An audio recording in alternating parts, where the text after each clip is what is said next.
Child participation is one of the core principles of the Convention on the Rights of the Child. It acknowledges that children are not just a passive and powerless group, rather, they are capable communicators who can actively engage in community activities. In 2010, the Department of Children's Services established the Kenya Children's Assembly in every county, including Garissa. The Children's Assembly is a forum that reflects the national government's legislative structure aimed at enhancing children's understanding of issues affecting them. Unfortunately, many of these structures fell apart in several counties due to lack of financial support. On 30th July 2024, the East African Center for Human Rights, in partnership with the Directorate of Children's Services in Garissa County, helped revive the Garissa Children's Assembly.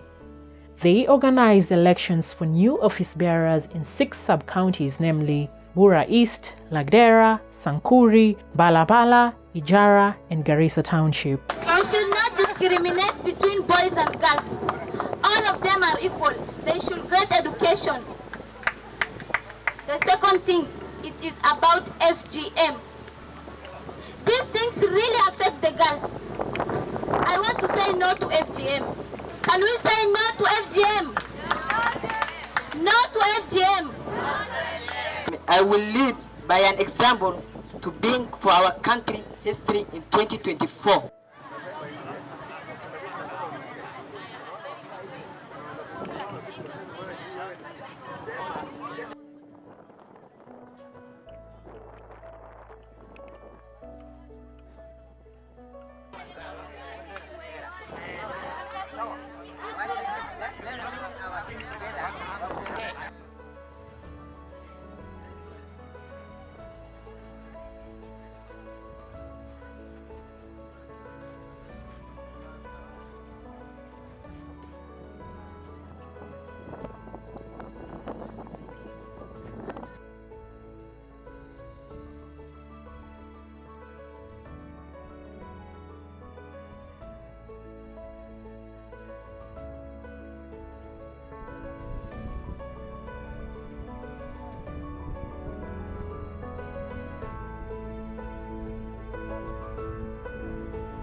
Today I participated in the Garissa Children Assembly and I was elected as the governor, and to my emotion I'm very happy to be elected.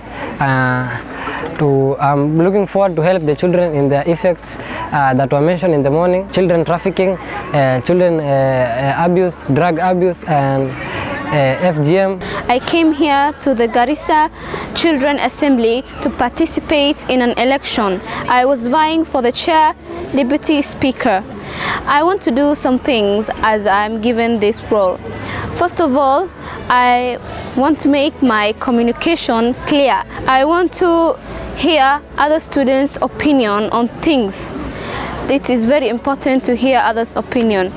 I want to do some organization, some events. I want to organize some events, some debates for the children to compete. I am a very happy man today.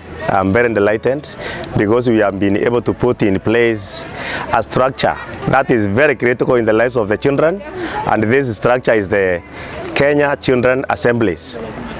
It is the policy of the government actually that children are given an opportunity to have their own parliament, where they can sit down and deliberate over a number of issues affecting their lives. With this structure in place, now it means that at irregular intervals, the children will be meeting at a central place when the schools close for holidays, so that they come sit down and underscore the issues that are affecting them, their lives, and even the backgrounds where they come from. Because the children who have been elected are going to be the ambassadors of other children in the very backyards where they have come from.